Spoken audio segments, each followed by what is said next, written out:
tolu. Sisu.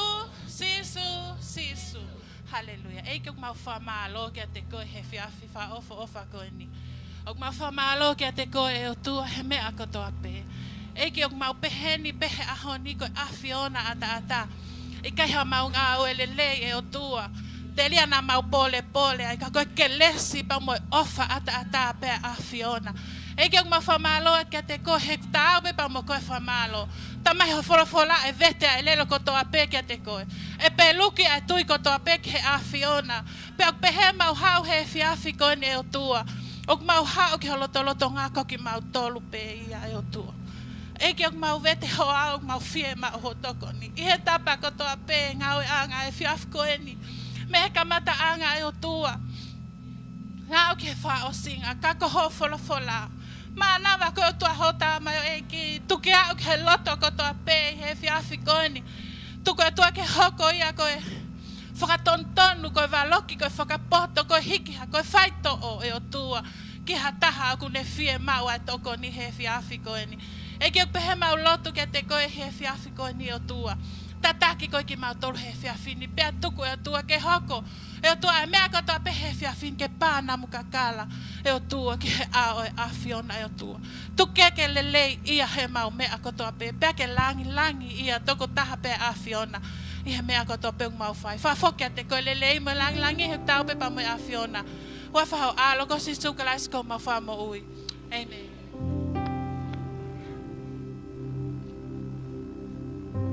Passe e fia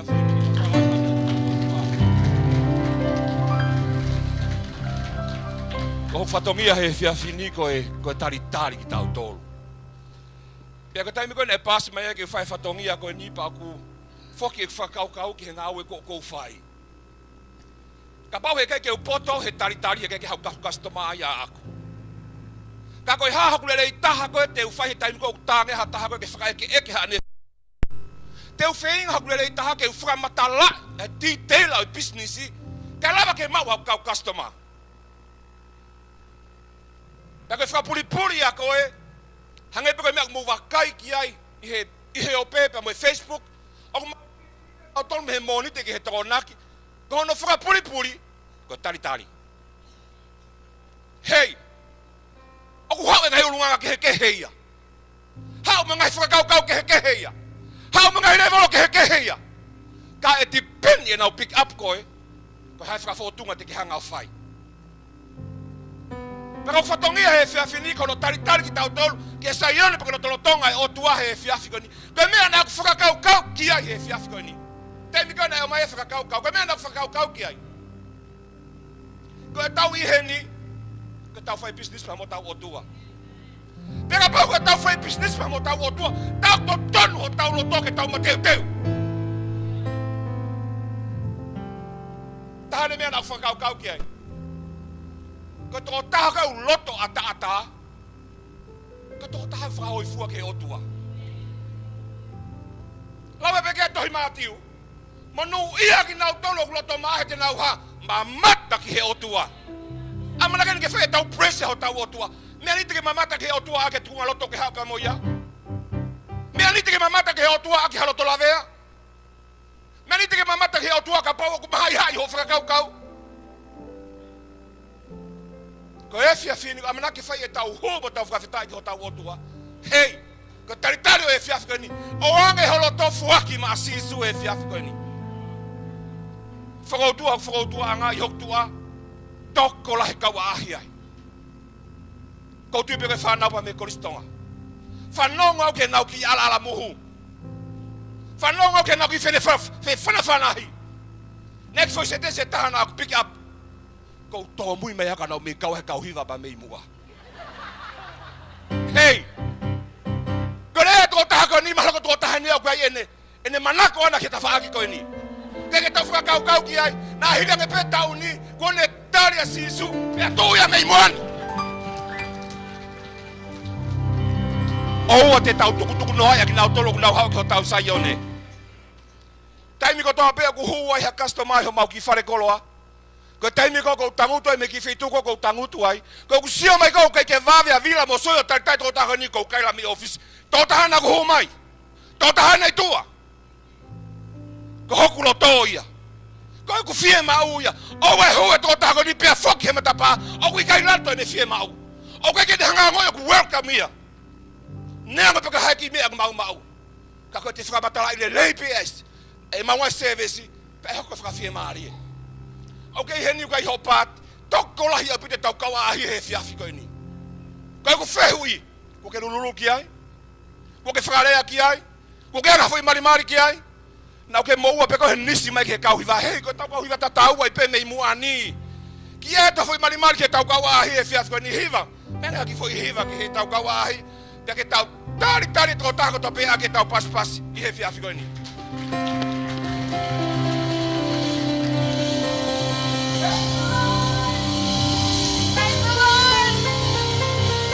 Welcome into the house of the Lord.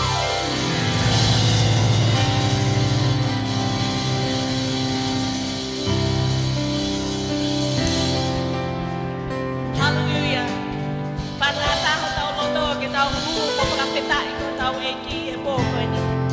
Praise the Lord.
Hallelujah.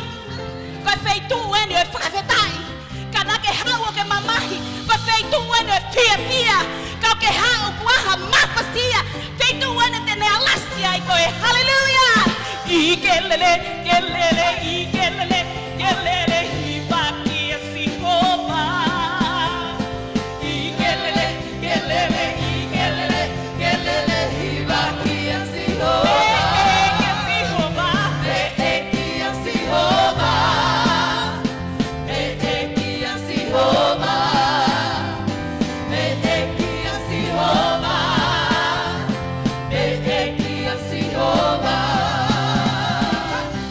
Hey!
tau lotu hufia wafeta ikegi bia kata ko fatonga yange I he wike ko apong pongi o kwai tau wike lotu makehe ai talange ke tapa tafaki fanongo lere iki he tau pol kala mai wike lotu ko ya wike apong pongi bia ko wike lotu wanga beheni tau kamata I he taimi hafe ai valu ki he hafe ko ya hiwa ko fitu tolu noa ki he valu tolu noa bia kamata ia tapu e matou lalahi ka mo tau wiki wafeta ikegi tusite ko yufia ba mo dins kule lulu tau foki mai rewa heni fakatoa ke tau akoto tabu ko tau pai postati ia e taimi fitu e fa fitu bule lulu te tau foki rewa ke tau wike lotu make ko wike bongbongi be fakahoko ia be fakalere ia mento lalahi da mo menito wiki be ai he folai te rewa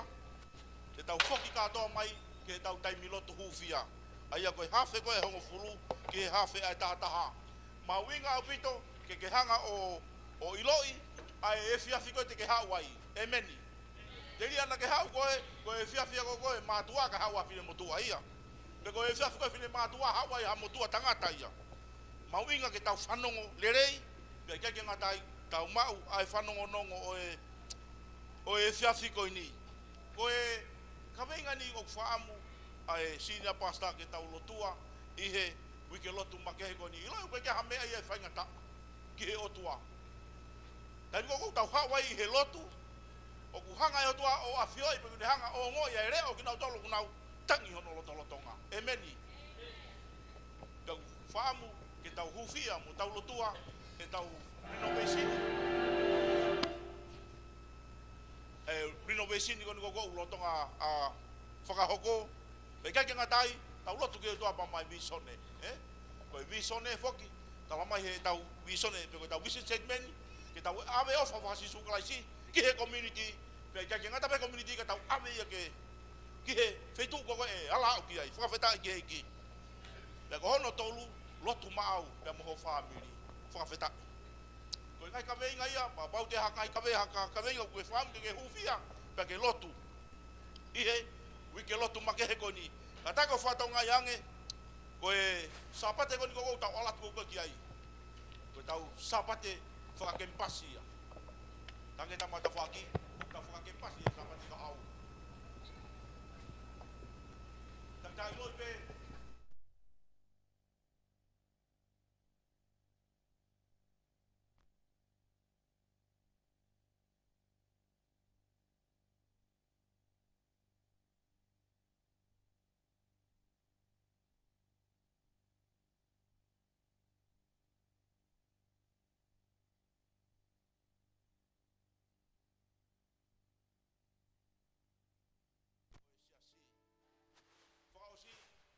ala yo ba mo eki e ko si su ko ofi ko wave ke ne to foki mai e meni ko ke to o fotu ke ne wat mata to le fa vini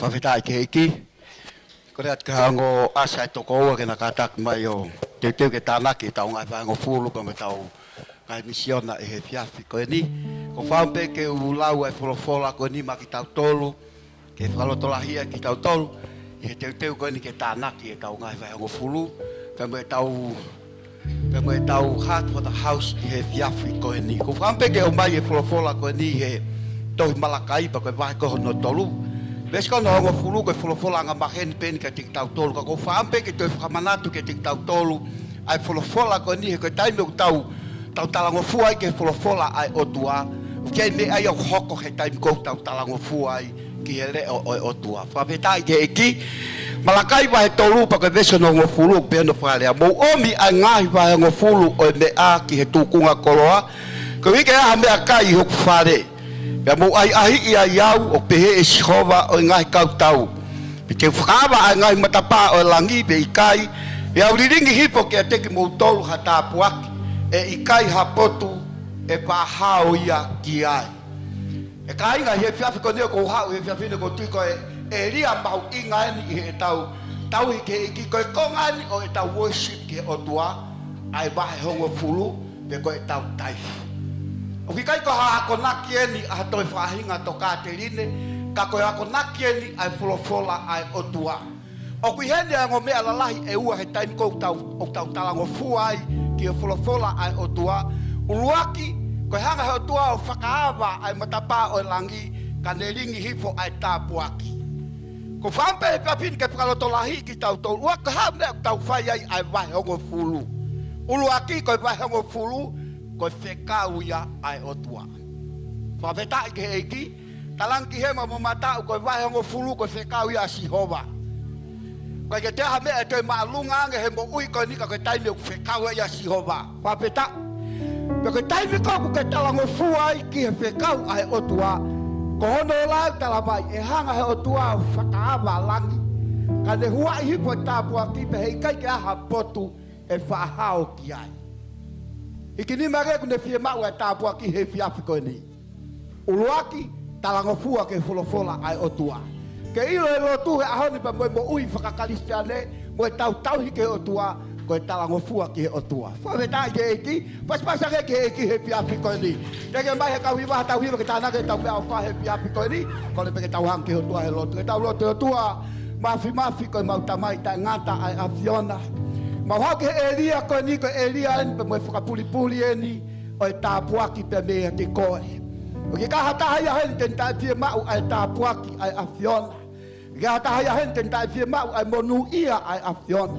ka ko hika bote mau talango fua ki hore o i he fiafi ko ni o mau fuaki e mau waihango fulu talamai ho folofola te ke whakaava e koe alangi te ke riringi mai e tāpuaki e kai hape tu uia e whahau kai o whamoni kai e loto kotoa pe he fiapini ai taimi e mau whaito tono i ke te koi ho waihango fulu o ku tāpuaki ai mea hono kotoa pe maroto e ke tāpuaki na ngai nima kotoa pe he fiapi koe lalahi pe mo iki ki nau tolo ku nau aahi mai he fiapi koe ni ku nau fie kau he whaki ki he apiona e o toko e mau lotu ia whai tāpuaki na ki nau tolo koe le leipa me lang kotoa pe liwaki ke whateunga ki ho hua wha si sukalaisi ko alok ako mau famu ui e me de ala to ngo asa ke tanak me tawango fulu ko ke kau ta me ke nau maha tau hiwa i he fiafini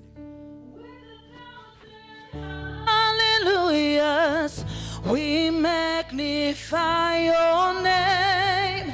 You alone deserve the glory, the honor and the praise. Lord Jesus, this song is forever yours.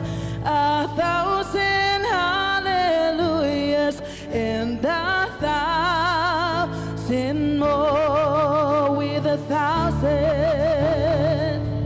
With 1,000 hallelujahs, we magnify your name. You alone deserve the glory, the honor and the praise. Lord Jesus, this song is forever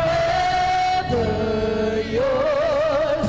1,000 hallelujahs and 1,000 more.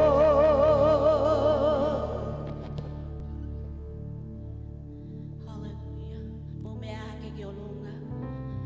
Fatata o tau loto ke tau. Fafeta ia tau hu ki ho tau otua ie. Bogo ini. Praise your name, Jesus. Fafeta iki ho wafa manuani. Fafeta is Jehovah. Hallelujah. Thank you, Jesus. Malo su fafeta ifafeta. Hallelujah. Hallelujah. Eiki o ke tawe o tua mo maungahi fafeta I o tua. Mau unu mai ki o sayone ke mau hiki o ufa. Ke maulunga nge o tua ia to mea I la langi ko ni o tua. Hallelujah. Jesus.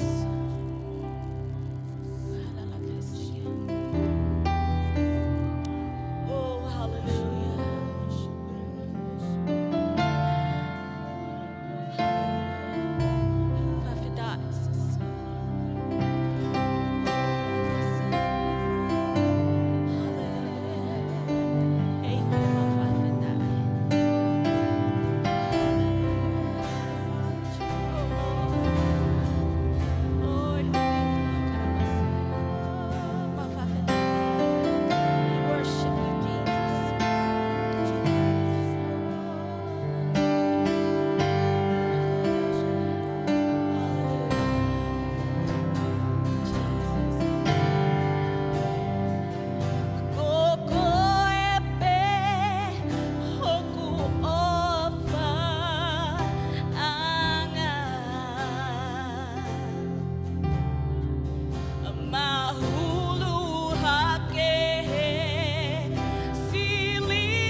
Thank you, Jesus. You deserve all the glory. You deserve all the honor, Jesus.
pas yang e fia fini. Hallelujah. Hallelujah. O kui kai hata tauia o tua mafi ko ia. Koe o tua whakaofo lahi, koe o tua whai mea mana, koe o tua tari lotu, koe o tua tāpuakia. Whatawange pa mo o tua ke ne tāpui ki na ki mautolo, i he fia fini malo au pito, ka tak mea e whoki o nofo anga, malo au pito worship team. Thank you so much. Ke tāpui ki na ki mautolo e si hova, ke tau lofo o. Taitari fia e toko taha kotoa pe ki he whare o Sihova. Fia he wakai at ke te koe. Te kai ke whoki mai e ki, ko ke sio ato pe ke te koe. Pau ke ilo e make he, ke ki ulo tam, ke ki whakaofo ofa. Hanga ke tamata whaki o talange tam, ke ki whakaofo ofa make he fia fini. Amen. Ko ia ria, talange ka nau tau si ria, o ku ke whakaofo ofa make he fia fini. Amen. Whawhelo whiwhia ke toko taha kotoa pe. Hua whai kuna tau eiko sisu kalai si. Pe a whakamahaloa tu henga haue mo pou kotoa pe. Hoko mau pe koe tā puaki. Ai whailau lau kotoa pe kumau whai. Wakai ke tau tupu i he poni tau tupu. O mau hoko koe tā puaki lahi. Ko loto atu maki mau tolu tau te whito ki he youth, pa mo teens. Pea, koe mea nina e tuke o tua i hoku loto. Koe tau tangata ia o e aho ni koe tau tangata whainga taa. Tā mai e ulu a fi he mātu a. Koe mea koe whai e brother Maua mo sister Ana, kai ke lava ia he whanau. Koe mea koe ko whai e au mo sesmoni kai ke lava he ma whanau. Kono hingang tau hawai ki he eiki ke tau amanakle rei ke te ia. Ke hanga he o tua mea ngawe aki koe. Ke tuu he uma, o i toko tahana ane o mai koe ke peheni he poni. Whatawange pa mo tau whatonga e kawa ahi ko toa pe he poni, ka pau nai whakawhi i mai koe pe ko hao ewa mai pe i he fia fini. Fia lahi ke wakai at kia te koe, pe mau ofatu kia te koe. Hiki ni maha kia nge koe ahi mai koe, nai whakawhi i mai koe, pe ko hao ewa mai pe kata. Hika ka ngeo ni ma ki o lunga. O te ke maa kata, hika nge ki o lunga, mo tolka ahi mai. Tapas mua ki he ki tai tari fia. Kaua ahi kotoa peku nau lava mai. Kaua ahi mau fia ho mau lava mai he fia fini. Pea whatawange pa mui. Pa kei ni ihi ene fufualoa peku tai sio tau ka koe pa kuke ahi mai koe. I he fia fini. Kai ke whakaloa whatawange pa mui o tua ke ne hanga tāpui ki na koe. O kuke mahu inga lahi ki he o tua. Pe kuke mahu inga ki te au. Pe ko lava mai he pōni koe tāpua ki lahi. Koe si koe whiri a au. Koe tau hao whanong ke wholofola ai o tua koe pau ia. Pea tau whakamalo ke iki, whakamalo lava tau whakamatala paanga i he ahoni whakamalo te sister Naite whailau lahi i he toka ngai pea mohono whakamā opo ai mea whakangangau ulu ko eni koe paanga. Ka tau whakamalo ai ke otua, whatawange mo ke ne tāpu e ke na ki mautolu. Tau hanga tueni ki he tau teu ko ia, ki he tau celebration makeke ko ia ho tau tau ono noa. Koe fuafua lot whaka Pentekosi ia kua ta wono noa. Iai ngai lot whaka Pentekosi tau ni mahiva, ni mawalu, ni mafitu, ta wono noa. Mei ta wono noa whaka taha pia moe lotu. Whaka Pentekosi, utei ke hoa ka ko mei. Kai ke ko oe kata leo lahi mahua. He ko mei au ke ai lue. Ka ko mofi pe. Kai ke ko whaka mahalo ke o tua kaku peheni. Koe pule lulu ko ia ahua tolu o Septema. E hufi ai he taimi ni ma tolu noa e fiafi. Hei kai koe taimi a au koe taimi a wasi. Pea e hufi i he koe tau nā whakawhi i pe tau tangata i Palestini ke ne lava mai pe o hufi e tau ngā hau e koe ni o kuwhai. Pea koe tau whawhakalanglangi koe tau hou e ki pe.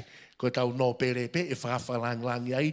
Pea koe ne hiri koe tau hufi, koe hupe ki whare lotu, koe kore atu, koe miniti pe wanoa ho sio takai holo ai. Kau tama kou whaasiasi he taimini, o te ke asiasi taimi hala. Tari pe ke toki hufi whakata, te tau lotu pe o lungani, ke au ke aho watolu ko Septema, pe tau toki hu whakataha pe.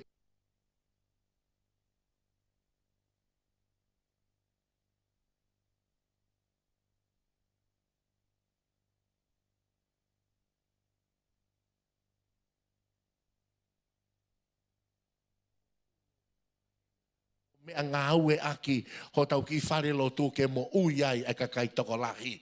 Mo loi koe hou ngā lahi au pito ai ngā ue whai he otua hono lau maari e. Ka kai toko lahi, kau paionia toko lahi. Koe whewhine koni nai hiwa, nai lead koe po niko sista tala hiwa.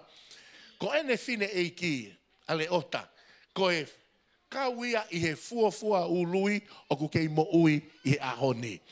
Ko lava to matala noa mo sista le ota, matala noa mea koe tā puaki lahi. Na e ului le ota hono tau taha walu ia. Ka ahua tauria septema i ka petā. Pea koe tau taha walu, koe tau fitu walu eni o le ota. Koe tau ono noa eni o Assemblies of God o nuku alofani. Ako whakamahalo kei ko alu mo ku nou whai matala noa ko whaka eke interview ia mo e kakai. Iai e ni ihi ko, iai kau ngāwe whakapure a, kau whakamau polis, ni ihi ko tok ilo i me iai na nau mo ui ki he eiki. Kau ke wakai ke tūnga tai iai he aho ni, koe ofa ia ai otua. Whakafou mai, iho tau ki i waka ko ni koe nuka lofa church family. Ko ia kone, osi pe ko ia tau celebrate, mo tau speaker, ai tau ono noa. Whafuafua koe hawhe ko ia ai walu. Koe hawhe ko ia ai walu. Te tau whaki mea ofa i ke birthday e aho ko ia. Tāngi tamahu ta whaki, whaki mea ofa ki he birthday e aho ko ia. Hanga mai kau ki le kakak mau tolu. Pea e whakatau ni ma pe. Whakatau ni ma kau paionia ko ia o e lotu. Iei ni ihi au nau whaam ke whakailo ngai. Pea ui pe honau hingoa mo e tau na nau mo ui ai. Pea mo e ngaue na nau whai ki he eiki. Pea ta hau pea whaki koe hape ene mea ofa. Hei kai ui e lahi a ho whaki. Koe hau pe o whakailo ngai ai ho mea ofa whaki. Ki he ofa ai o tuana e whakafou mai i ho tau sai o neo mo ui ai ki he eike. Pea koe ne osi pe koe ia whakafuafua. Koe taimi hoko ai walu. Pe koe waha hoko walu ke hawha e hiwa au tau mau mea tokoni ai. Pea koe tari ko ia, pore mai e English kempasi, mo e kempasi hono ua, ke tukuange ulua fi ke nau tā e nau tolu. Aia koe English kempasi ia, pea mo e kempasi hono ua, whakamore more koe tau mau mea tokoni e whai ke holo, te utuange e tau wangi, prata maua, ka taki ke tau wangi, ke ne toki hanga toka ngai ai e ria koe ni. E osi pe ko ia koe aho tua pure lulu wa whako a spoti ia. Aho tua pure lulu ke aho spoti. Pongi pe ke ho ata, hoka toi a ahi ko ia, ahi ngoue ai mātua, pe tau mālolo ai pe. Koe aho whalai te, koe tau leadership ia, e whakahoko tau leadership challenge, aho whalai te, ia tau kau speaker kehe te nau lava mai, mei muri, i aho whalai te. Po whalai te e malanga whakaevangelio ai tau tupu, pe moe teens, e whakalere pei whare lotu, ai malanga koe ni, pe a kou whakawhei mai ai whai whekau ko ia, o next generation a fisi, tau tolu taha pe whai whekau koe ni, kei sinkolo, ke ne lava mai o malanga, mo whakalere ai polokalama koe tau tupu. Aho tokonaki, e toi lere tatau pe, pe koe aho sāpate e rewa, e toki tāpuni rewa, e tau kātoa ngahe whiawhi sāpate, he kempas uluaki mo e kempas tolu. Koe kempas uluaki mo e kempas tolu, tēnā toki tāpuni. Koe tau ngahe mission base koe tua pure anga, tēnā tokoni mai nau tolu, e keitape a e tau leadership koe e whakahoko. E whaipe a hono a e area ki he tau keita, koe uhi koe tahape ho tau kāinga, pea koe whakaamu ki tau tokanga ki tau tolu, ki he polokalama whakalau maari e. Amen. Aia koe ki toto o mea lalahi atu pe ia, e tau whanongonongo koe ni te utok whakaiki ki atu i he pō pure lulu. Me o se taimi he whiawhini kata whakai moa ke wholofola e otua, ko whaam ki u whalolahi ka te koe pa me he wholofola. Ko whaam ki u whalolahi, whiawhi he whakaiki a whohakon ko saia, si whoki mai pa me austeria, ko oho vare he ksio ka saia nau pehe au ia, ko ha talavou, ko ha apo. Ta koe ko saia, pe whoki mai mi austeria, ko e tāpua ki lahi a saia, kai tari whiawhia ke family lahi o e eiki. Rea whakataha vahe tolu, vesono uluaki ke vesono hongo fulu, mātiu vahe taha, vesua valu ke tolu noa. Kamata ia rea whakataha vahe tolu, vesono uluaki ke vesono hongo fulu, lau atoe ves uluaki, vesiua mai mou tolu. Tau lau pe mea ke vesko ia hono hongo fulu. E hoku foha, oua na whakangaloi a eku fono, pe koe kwako naki, ka ke tauhi e holoto a eku ngahi whekau.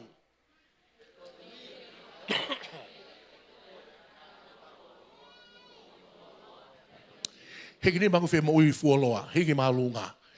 Hai loa seta. Whi mo ui fuoloa. Tau whi mo ui fuoloa katoa pe. O kai koe kai mo ui le rei te ke mo ui fuoloa ai. O kai ko whakamalo sino te ke mo ui fuoloa ai. Ves ulaki. Tumange ves ono ulaki. Tala mai he folofola. Ko o to kanga ki he folofola ai o tua. Pea tauhi holo to ene ngai whekau. Te ke mo ui fuoloa ai. Tā rewa ke tamaho ta whaaki, te mo ui fuoloa au. Ko ia whaki lue. Tā ngā te ke mo ui fuoloa. Vestolu. Ke oua na mahu ia te koe, a manawa o wha mo mooni. No o ia ki hokia, tohi ia ki he kakano o loto.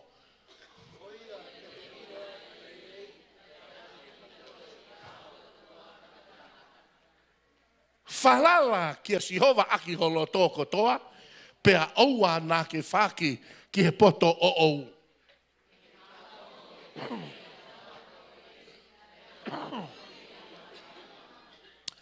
Aua nā ke pehe i o mata o ou o kuke poto. Ka ke mana wahe ki a Sihova, pea ta whoki me kovi.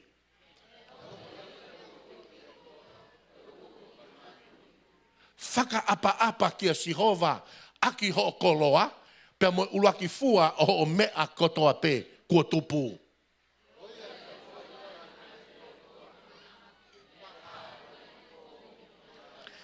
Tomange vesko ia no hongo fulu. Ko nofo pe lau e folofola, pe au foki au ki toi sehne sio laua e palahame. O toki whakatoka ngā iai, tako e principolo pe e folofola e o tua. Ko e taime ku te whakaapa i ki a Sihova, aki e te mea kotoa. Tala mai lewa he wholofola ia, e whonu mahuahua ho whereo ko ou. Hallelujah. Hoka tautoka Matiu, Matiu, tātaha. Hau ke te au aki mautolu kotoa pe, o ku wheinga mo mawhasia, pe te whaki ai fie maari e ke te mautolu.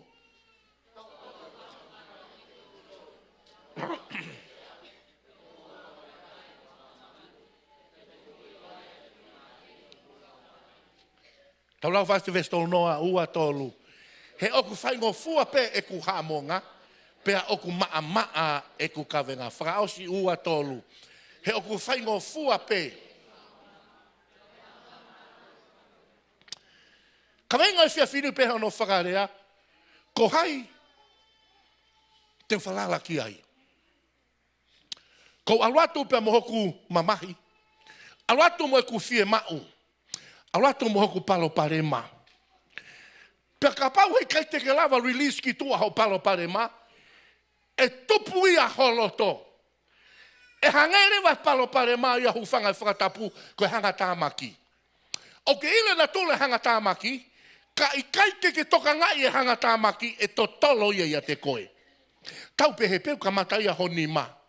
Pe kai te ke hanga toka ngai ke whai hanga au e ki ai, hau pe hanga tāmaki ma uhotu ini ma.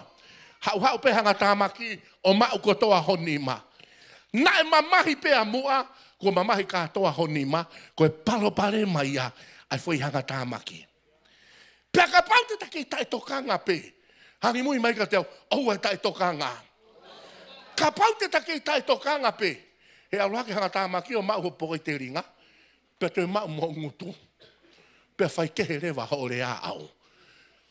Ko e palo parema ko e ihe ku mo ui.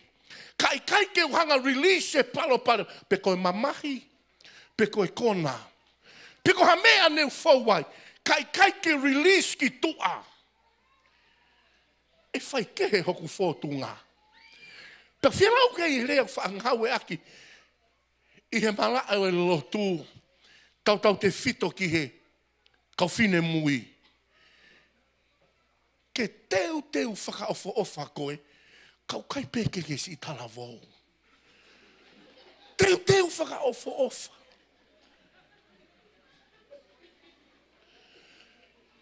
O kei mo hau eik whawhine whapehe pe. Ke teu whakaofa, kau kai peke ke tala vau koe. Heu kai ke tala vau ia he teu. Koe mea koe hau i loto. Tau whawhakarea ki rewa, ai rewa koe ni. More nau o Sihova mea. More nau o Sihova. Ka taki o te ke ita ko koe kau lau tau ko o teu teu. Sai pe o teu teu au. O kou tokanga tu au ke taua tāina ko ia holoto. Nā rea ne ngāua ke hangi ane nai he ne tataki. Ai mau inga ko ia ho whakakaukau ke ata-ata. Mau inga ko ia ho moui ke ata-ata. O ke ilo ka ia ha feitu ke ave ki ai e mawhasia. Ka ia ha feitu ke ave ki ai ai kona mo e palo pare ma. Ave ki he whare o Sihova. He whare o Sihova ai lotonga ai otua. O ki he whare o Sihova ai wholofola ai otua. O te ke ave ke tamak mo ta utu whakataha. O te ke ave he Facebooka he te ke palo parema. Ko e ku whehu i. Ko hai te whalala ki ai. O ku hau e toko taha kotoa pe kei pe me anai fōwai. Iai pe me ai o kei ke mahino ki ai. Iai e me tai whie maari ai.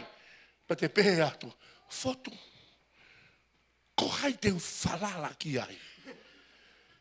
Ko hai te whalala. Pa pehe me rewa foto. Whalala mai ka hau. Ka pau koe ke whalala tua titaka koe pa te whalala whewhe atu. Sa se eiki kau kirea, kau whanonga malanga kau kirea ki o te koe. Tanga mai e sere mai a paka no taha fitu, vesi hono ni ma. Mala ia ka ke tangata u whalala ki he tangata. Lahi e taimi tau whalala ke ngai mea ke he mo uin. Lahi e taimi tau whalala ki whatonga i hange eni. O kuke mahino ina e kuonga tamo uia hei pe ikai. Hei kai toe maa ha mea ia. Ala to whakawhekiki mo isi aina. Ane afi pe. Nai paanga taha fitu. Ahoni paanga ua tolu. What happened? Tama isi aina ia. Hiki pe tute. No. O koe ke wike wosi ane afi pe. Nai tola taha fitu. Koe ahoni ia tola ua tolu. Tama isi aina. Hiki pe pure anga ia. Hiki pe pure anga ia. Ako ke whatokanga e kuonga tau mo ui hei pe kai. Mo ilo i e trucks he taimini. Toi fu whakariri fuange ahoni. He kai ke uilo e au. O ki ai e ni ihi he tau whanau. Kai ke ilo e nau tolu. He nau lo tu koe mea ku monoanga ke alo ave ki he api. Koe aisi. E ke ate ki reka. Hai mena ke ave. Kai ilo e au tamai peke alo ave ki he api. Aisi. Ke sio kono tau mamaa. O trucks e ahoni. O ke whanonga ki he tau au ke te lalahi hange. Heke mai a Lucia mo siaina. Hanga he tangata tonga. Ko hono, ko ene tahine, mari mo e pālangi. Ko e pālangi hae he pure anga Amerika he ahoni. Ko ia aku nau ngahi, ai ngahi mea whakaiono pōni ko ia. Tau te whita ke he drones. Pea koe tala no aini ai pālangi. Ilo le rei e Amerika i he ahoni. Ai wheinga koe a siaina mo Lucia. Hanga mai. Kai ko siaina, kai ko Lucia palo pare ma. Koe wholofola ai otua e whakakakato ia. Hei kai ke tuuloa i pea Amerika ia. Hei kai ke pure whakahawawa i pea Amerika. E peru ke Amerika. Kai whakakato e wholofola ai otua. Peka paurewa koe natula ia o e ahatakai me tau tangata ta iai. O ku mahu inga ho o whalala ke tonu. Hallelujah. Hangi mui mai ka te au. Mahu inga e ku whalala ke tonu. Talang ke tama ho ta whaaki. Tokanga ke mea ku ke whalala ki ai. Ko ki rata tu e kuonga tau mo ui ai. Mea koe teknolosia he ahoni.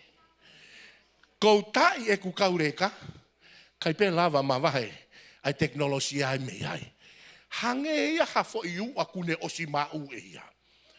Whakakaukau nau tolu kou mohe.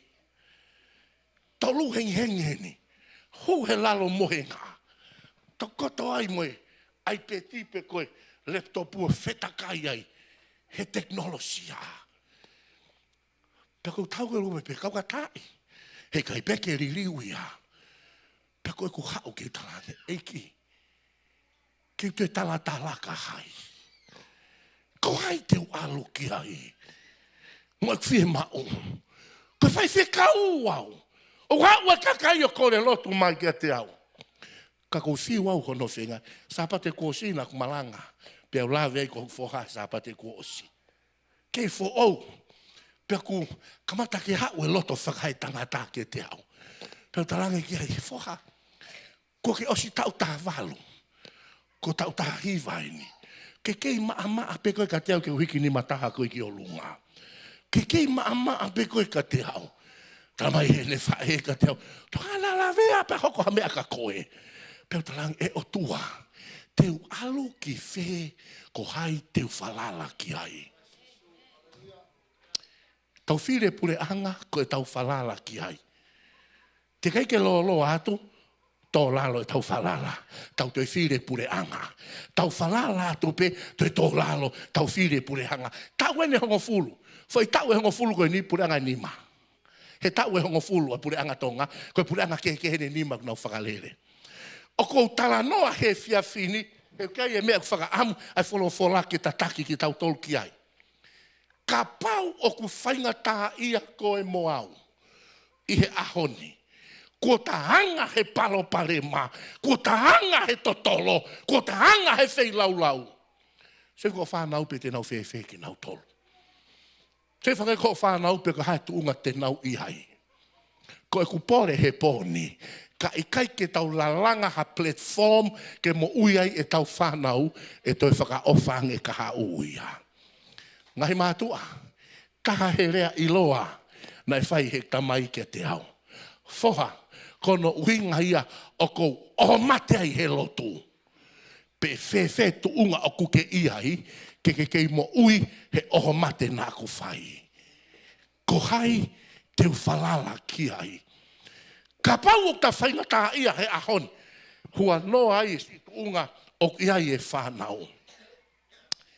Pe he taha kau whakatotolo ko ia o e Pasifiki katoa. Pe sete valu o tongani, pe sete valu mo ui whakawhalala. Pe sete pe taha ua, they can stand on their own. Pe sete valu ko mo ui whakawhalala. Pe harewa he tō taha ko ni he whakataha e Pasifiki o mai whakataha ko ni. Te utō mai a tonga. Ka pau e hiki kotoa e kau siai nā mei tonga ko ene kolepsia ai pure anga tonga. Perewa ene whakamatala. Ko e uhinga ia o kulahi pe i whawai ai trucks i tonga. He kui kai ko e kau tilape. Ko aluia o mei tofu hia ai loto whare kotoa pe e trucks. Paka pale ko ene tu uia. Ko hai te whalala ki ai. Kau whoki mai ki e wholofola ai otua i he poni. Hange koe mena tau lawe mai. Ko hai te whalala ki ai. Ngai mātua, tau o whakatoa pe he tau whanau. But we can't help it. Kau kai ke tau te lava toko nii ai tuunga koe kunau i ai. Kai ke tau te lava whai hanga mai kau rea whanolahi ka te koe. O ke tāria ai wholofola ki ai. Rea whakatata, vai tolu, vesono nima. Tau lau koto mai rea whakatata, vai tolu, vesono nima. Ua tolu. Whalala kia Sihova, aki holo toko toa. Ua tolu. Whalala kia Sihova, aki holo toko toa. Whakaosi, ua tolu. Whalala kia Sihova, aki holo toko toa. Hanga mai, o ki kai taha pe setia e toi. O kai taha pe setia e toi tuku. Koe katoa hoku loto, te whalala aki kia Sihova. Mate pe mo ui, te whalala kia Sihova. Kovi pe lelei, te whalala kia Sihova.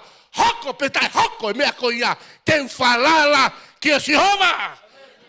Paspasanga ki he fia fina. Hanga he poto o mai e tarika te tau tolu. Ka pau teke ko te mo te whalala i ki hataha. Sea si kou whaa hange peau kokoe. Ta tōnou nou ka hatoa he e ria koe koe whalala. O koe koe palo pare mai tamau ke whalala ki ai. He koe tai mo te whalala i ki hataha. Koe ne ririu pe environment, koe ne ririu ia mea kotoa. Te ta whalala ki ai. Te ta whalala ki ai.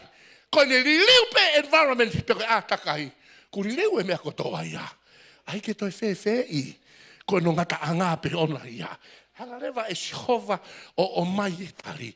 Falala kia Jehova aki holoto kotoa. Talange e te vita kia Solomone kono foha. Solomone, falala kia Jehova aki holoto kotoa. Tauhi ai o tua koia aki holoto kotoa. Pea toi hoko atua te vita kia Solomone. O ne ngau e se te sikoini. I kai ngata holoto kotoa. Pea i he loto veke. Halleluja. Hangarewa e te vita whamatara Solomone. Ko hoku tupu anga. Ko ulu akaui uta mo whakasipi. Ne kai te haku koloa. Hala mo tofia. Hala mo aki mangu i koloa taha. No fo pei uta. Kasi o tufa ka ngā peia. Solomone na aku falala kia Jehova aki hoku loto kotoa. Ko hoku kahau na aku falala kia Jehova. E anga fe ke u falala kia Jehova. O peheni ia. Ave ho o mea kotoa pe ke o tua ko ia. Ave ho o mea kotoa pe ke o tua ko ia.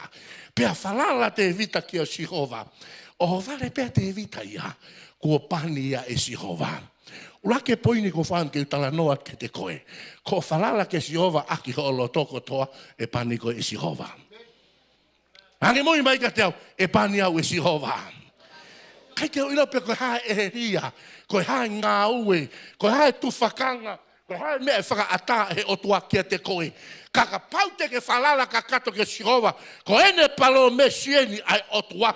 Tene pani koe. Halleluja. Sai, saka wate whatata koe. Na e tongo lahi pe ngai tui ha isileri. Kana e makehea te vita, he koe tui pania e Jehova.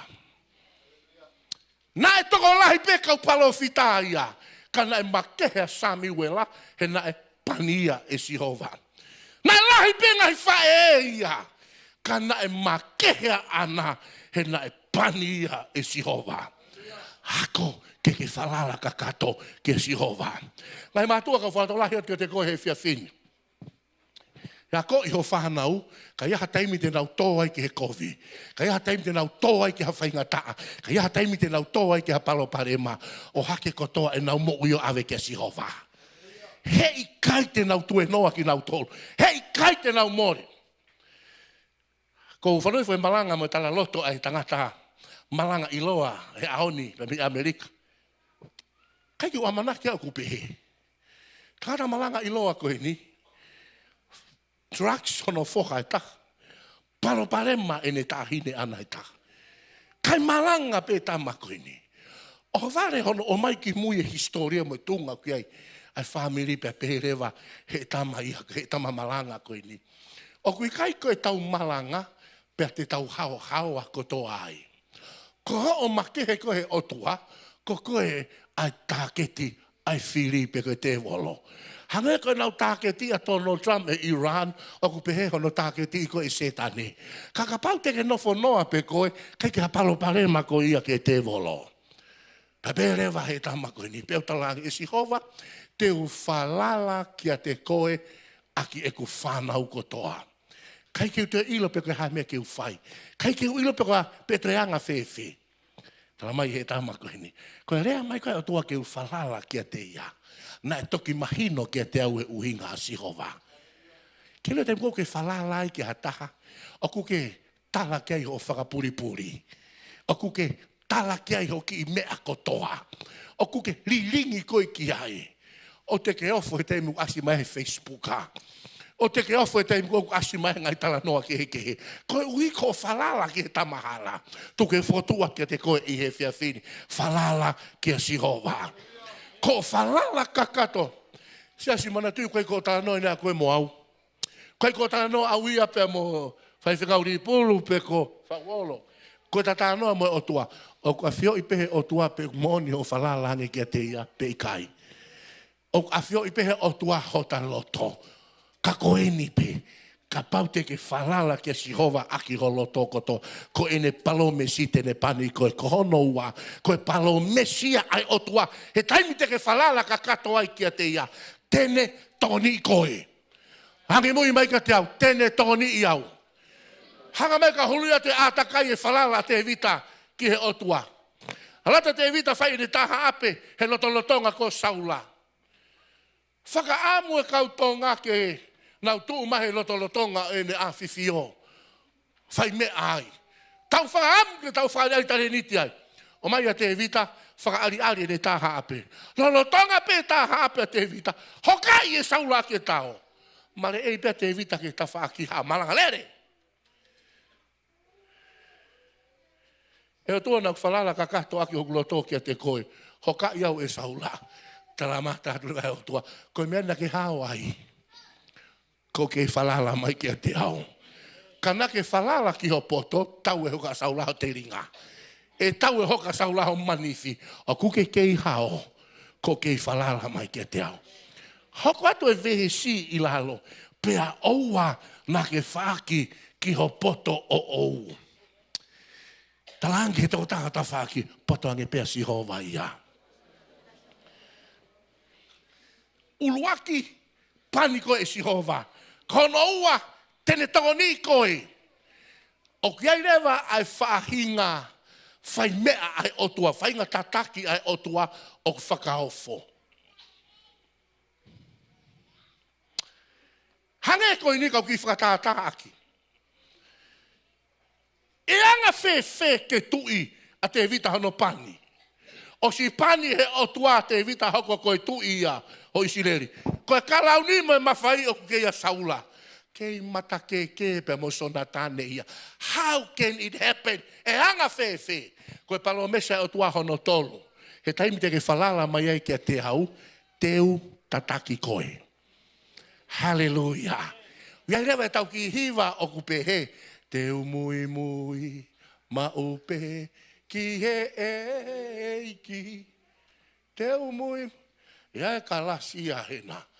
Usu au pito ho mui mui au. Teu mui mui. Kapau e sai. Ai whanonga anga. Kapau e lahi lo i mata. Kai toi mui mui au ia. Kia Sihova. Hanga he otua pore teu tataki koe. Ki hanga mange whanau ka urere ke tau tupu e aone. Ke ila tataki ai otua, ke heia me hanga ho whakaukau. Ke ila tataki ai otua, ke heia me mea kuke sio koe ki ai. So au ate tataki ai otua. O si pe hono pani he otua te vita, toi whekau pe sese foki ki uta. Foki ki uta. Koe na tula whakai tangata, ki miri lolo e tamsi ke te mai tamsi ke alu. He ka tamsi e tu ia. Tau ki hi whakapere pere i. Toho ake pui mo ngā we ai ki tamasi. Toho ake pui whakavare vare ai ki tamasi. Ka ke whanongo mai na e mui mui a te vita i he tataki a Sihova. Ke whalala ka kato ki he otua, hako ke ilo i he otua. Hangi mui mai ka te au, hako ke ilo i a Sihova. O ke lai o tua ko iako o tua whaito tonu ia. O ke lai o tua ko iako o tua mana ia. Ke lai o tua ko o tua whai mea whakaofo ia. Oua na ke hanu ki a Sihova. Hangi mui mai ka te au. Oua na ke hanu ki a Sihova. Ka kauai pepe fe anga whanonga. Oua na ke hanu ki a Sihova. Whanonga ke tunga koe na iai a te vita. Ka pau e eke atu. He kauwhine mui. Whanonga nai pani koe. Te vita iyo. Pani ha. Pani lolo tui au. Ke nofo olo he loto vahao. Tautou hoka tamatei e saula. Tala mai e te vita. O kai koe palo pare ma hono hoka tamatei i au. O kai koe palo pare ma ai mea kou fou ai. Koe mea kou tokanga uia ki ai. Keu kei a ewa pe he tataki a Sihova. Keu kei a ewa pe he tataki a Sihova. Kau rea ke he whanau he whia wheni. E saianga ke misi ho boyfriend ni. E saianga ke misi ho area mari. E saianga ke misi ho teiti. Awana ke misi a tataki a Sihova. Pas pasang e tau tupu he whia wheni. Yahweh, hoku fo I mafu. Kai ki te lava manava, na mafahi. We, kai ki lava wia. Ai koe mate kai te hanga e toa te fotu koe ki o lunga. Te mate au. Mate! Kau latu kasi hova ke te fotu koe ki o lunga. Ke leo mea ko whaafofa ia I he tataki ai otua. Heu te keke ha tataki ai otua e whihalaki. Hallelujah. E witness e tō taha ko tō pei whareni. Toko si au pite kau mari lere I heni. Am si a lo whaina e mari veili. Ko au nak mari tai veili au. Am si a ni I e whai whaafofa. Ka ke hanga mai. Koku harana whanonga peia na e tataki ai au e sihova. O ki kai teu tō kanga au ke halau ai tangata. Kai teu tō kanga au ke ha mea kou fōu ai. As long as I know, o ku tataki au e sihova. Ta vetereva he sa me io nengo ke eva I he te rea ku malu ake mate. Kai teu manawa he au kia kovi. He ku ke I hau a sihova. Falala kakato kia sihova. Fefe en. Hai ka Pentecost. Fie mau mo tolu ke mo pehe ka mo toki loto. Fie mau mo tolu koe tutuni whakapureanga, whakafonua hen. Pa koe tutuni e fie mau ke mo punou kotoa. Hei kai te kai a sāpate, ka paha kai ke punou a viri. E si hau a viri a punou. Kai koe o whako I iri fia. Ke ina taime o ta whalala ka katoa I ka sihova, whapapo I kokoe koe pani koe ai otua. Ko hono ua, koe tokoni ai otua au kia te koe. Ko hono tolu, tene tataki koe. Koe anga koe o mo ui o kute ako, sivi aluhake ki he korisi, o simeiai aluhake university, mahto tipiloma pi ei maa a kakakaka pi he. Ke lolo tonga pe o lo I holo I uta, pa ke heke mai ke tautu he talo ni na e anga fe. Tala mai e te vita, tala mai e sifa, tala mai e seta, falala ki a sihova a ki holo toko toa. Hallelujah. Ko manawasi au na more, sai pe ia kapau e more. Ko manawasi au na alu e kisi, na alu pe ke ai mai ke ha, o kai se anak sayange ia koe. Ko manawasi au na more foi area, na more foi tila, na more foi kontreki. Ai mai ke ha. O ko whakaongongo ki he tataki a sihova. Ke tokoni mai e ki ka tautolu. Whakaosi he whiawhin. Ko whakaamu ke tokoni mai e ki ka tautolu. Ave ki ai holo tōko toa mo o whakaukau. Whakaongongo ave ho taimi ki a sihova. Whakaongongo ki a sihova ho o mea kotoa. Whe taime ku ke ongo si ai. Tuma ki u whakamao popo pe u whakaosi I he whiawhin. Me he tohi mātiu pa ke wahe ko ia. Mātiu wahe ua walu. Tau lau kotoa mai ua tolu. Hau ki a te au a ki mou tolu kotoa pe o ku wheinga mo mawhasia. Pe te u whaki ai fie maarie ki a te mou tolu. Tumange whai pulu. Tumange turiki koe kātaki. Viri, hawange turiki koe. Kato, tumange turiki koe kato kātaki. Hau loto, kato turiki koe. Mau tu kato ate ni muani. Pea ko mau tautu mai koe na. Hiki ni mau fie mau se niti. Hiki fie mau se niti, hiki mau lunga. Okay. Hiki ni mau kakeu fie mau tāpuaki. Hiki ni fie mau tāpuaki, okay. Hiki ni mau fie mau mana. Okay, fie hanga mai. Pa mau whakawhi kato atu ka mautolu. Hao kia te au a ki mautolu o ku wheinga mo mawhasia. Whakawhi atu mo pulu. Whakawhi atu mo viri. Whakawhi atu pia mo sapate. Pia mo kato he turiki. Tuange pe ko whi tō tāte ke alu ki ai. Ko whi ko haho o whie mau. Ko hai tō tāte ke alu ki ai mo whie mau. Tuange o lunga aluange ki ai. Kai ke mau ia, tau hala koe. Foto tuange ki o lunga foto. Ko hai te ke alu ki ai. Ka pau ko fie mau se niti. Ko hai a mau tolu ko niti ke alu ki ai. Ka pau ko fie mau se niti. Tuange o alu ki ai. Whakawhalala pe ki he otua. Ok, malofo. Tari whalala ko he ai. Mano.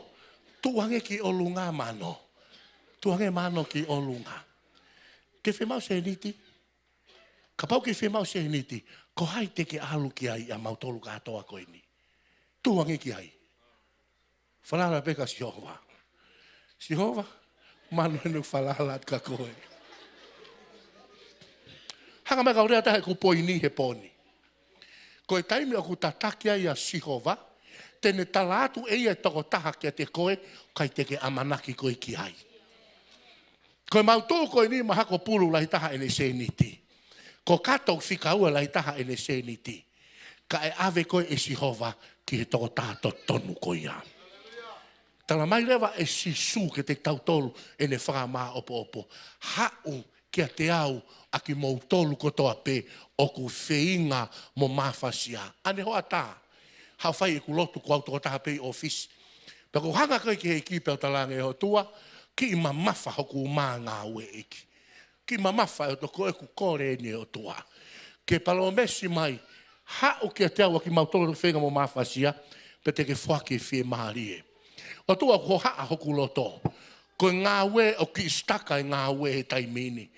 Vave polo kalamato mau hanga atu ki ai he aho watolu. Laki ngai mea ke he o tua. To e ongo mai pe re o tua. Hau kia te au. Aki mautoro pe o talange o tua. Ko atu ai palo pare ma, ko atu e mea kotoa pe kia te koe. Pea koe ta tila ai ni Sihova. He ikai ke utoe ho ha au ki ai. Tuka mene nai te ke whai te riha ia he mea ko iau tua. Ko e mea te whai te whakawhie maari e iau i ho ao e Sihova. Mau ke hanga mai koe, o kapau te whie mau lotu, te alu kia kato. O kapau te whie mau ha, te alu kia wirisafi. Hanga mai. O kui kai ko koe ku ke tala mai e toko taha mo e wheitu ke alu ki ai. Ko e tataki a Sihova o ku ke whie mau e koe. Talange e o tuahahia ke Ilaisia. Hei kai te ke alu ki ha api o ha palofita, api ha tangata iloa Isileri. Te ke alu ki he whare o e whewhine witou. O ku tonu ange pe tatakia a Sihova. Mahalo pe ko malu e lua ia aluia ki ha taha lahi mo taha iloa. Whanongo ki he tataki ai otua. Alu ki he witou. Kele kaureka e ua. Anu tautu mai loto ko e. Ke mau te witou e ki koe hamea witou e whai. Tala mai he otua ko eku tataki o kui kai ko whika i. Alu ki he witou. He teu tauhi koe mo e witou ki aho teu te mana i ki he whonua. Nunga lofa church family, o tau whie mau ai tataki ai otua. Kau ke ilo tataki ai otua, ka pau te ke hau kia te hia, a koe o ku ke wheinga mo mawhasia. Whanongo mai, o kai koe maa oni whakawhei he otua. Kai koe maa oni, koe wheinga mo mawhasia. Pea i he poni, malo apito, i he poni, ko whaamu ke u whakaosi a kieni i he poni. Ka pau kia ha mea ku ke whai wheinga ai. Ka pau kia ha mea ku ke mawhasi ai. Te ke lava. Ke talange ki he otua. E ki te to mai. Nau kamata whakarea ka whauolo otua. Nau kamata whakarea ka whot. Te to kotoa mai me tangata e otua. Te whalalatu kia te koe e Sihova. Hallelujah. Kia ngai mea ia ko whaam ke whai a hua tolu September. Ko talange ki he otua, te utoa mai me he tangata e Sihova, te oatu kia te koe. Ko hai te whalala ki ai, te tala mai pe he wholofora. Whalala ki a Sihova, aki holoto kotoa. Pea oua, na ke whalala ki he poto o ou. Ano nei pe? Tuku ho hala ki a Sihova. Ho mea kotoa pe, tuku ia ki a Sihova. Petene tataki tonu koe. Haha o whie mao. Ave kia Sihova he poni. Kui ange he wheitua kuke ia i he whiawhini. Ko whaam ki ki tala noa pia mo koe. Kui he wheitua kuke iai. E poni. Hai tūnga kuke iai he fia fini. Ka pau ke fia maari e pe ke kukuta pe. Ko koe pe iha. Pau ke fia kukuta. Ka pau kuke fia ave kotoa ke Sihova. Koe poni whaame o tuake ne whatawa tai na i koe. O ange mua mama wha ke te ia. Kai atu hano maa. He konga whakaosi. Oi vesko ia hono wahiwa mo tolu noa. Whakamanatu mai he wholofola. Koe ku haa mo ngā aku ia. Oku maa pe. Whaingo fua pe. Ke te koe. Ka pau te ke ako me te au. Ka pau ke heni he fia fini ke fia mau e tokoni ai o tua ma au. Ke whalala ka kato ke te ia. Hika ka keho ni mato o mata u ki o lunga.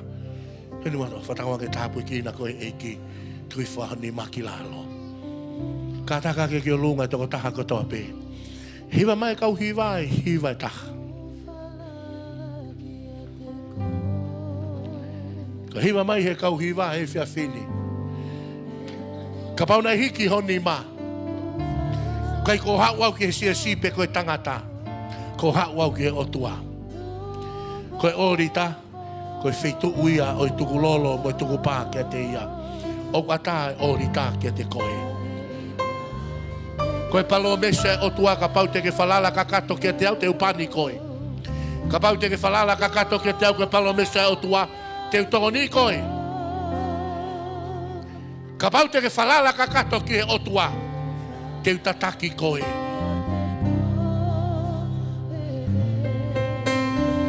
Te lava ke talange ki he otua. Koe hae mea ku ke fie mawai e ne toko ni ma au.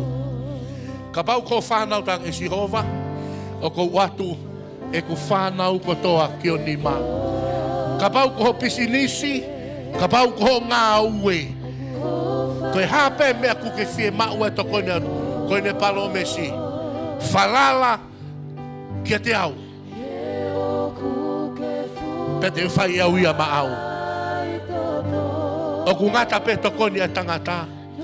O ku ngata pe tokoni ai siasi. O ku mahulu atu e tokoni a Sihova ma au. Na e ikai. Hallelujah. Oua te ke whaki ki ho poto o ou.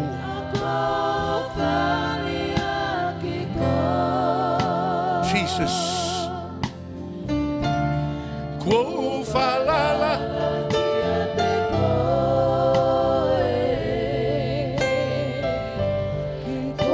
Aiange honi maki ho loto he ho wani. Aiange honi maki ho loto. Ko ila pa ku ke poto he lotu. Te ke lava ke ngahi pe ia ko lotu me ho loto ke otua. Hangi mui mai ka tau e otua mafi. O ko whanongo ki ho wholofola he pōko e ni. Aku ke rea mai kia te au. Ke u whalala kakato kia te koe. E Sihova. O ko unu mai kia te koe. Ake kotoa hoku loto. O whaki atu ki awhiona. O ko whalala kakato kia te koe. Ie e ku ngai fie mau kotoa pe. Ke toko ni i au e Sihova. Malo si su ho whanongo ke ku lotu. Malo si su ho ofa mai ke te au. O ko kore katoa ngai me ani. Wafa si su kalaisi. E meni. Ange o hanga mai. Ki lotu whaingo fua. Ki lotu nou. Ka koe lotu i he tui pa moe amanaki le rei. Ke lau kia mea tuku he iki haku loto. Kia mea tuku he iki ho loto. Koe ta lotu e peheni he o tua. O ko whalala tu kia te koe. Ka pau ko whanau. Ko se misi ante lumo taitusi. E o tua. O ko whalala tu kia te koe. Kia ke whakamo ui. A se misi ante lumo taitusi. I guarantee you me wholofola ai otua. Hei kai ri aki koe e otua. Hei kai foki ta e fua e wholofola ai otua. Koe hae mea kuke hauai kia Sihova. O ange ho whalalaka kato kia te ia. Pea koe ne palo me si ia. Tene pani koe, tene togoni i koe, tene tataki koe. Kei whainga tataki ai otua ku kehe ia me whakaukau ai tangata. Tau whakaukau tau tolu e ngali te tau toa i kia kovi. Ngari e mori, no! Hold on ke tataki e otua. He ke tofahala pe otua. E ke whakakato pe otua e ne manama au. E otua tāpua ki e loto kotoa pe he whiawhini. Pe mi ho fola. Ki nau tolu he o pe. Ke langi iha hua wha. Ia kalai sisu ko mau wha mo ui. E meni. Ka takati o maungai no wha ngau ke tau ki mea whaka osi. Wha more i he whiawhini.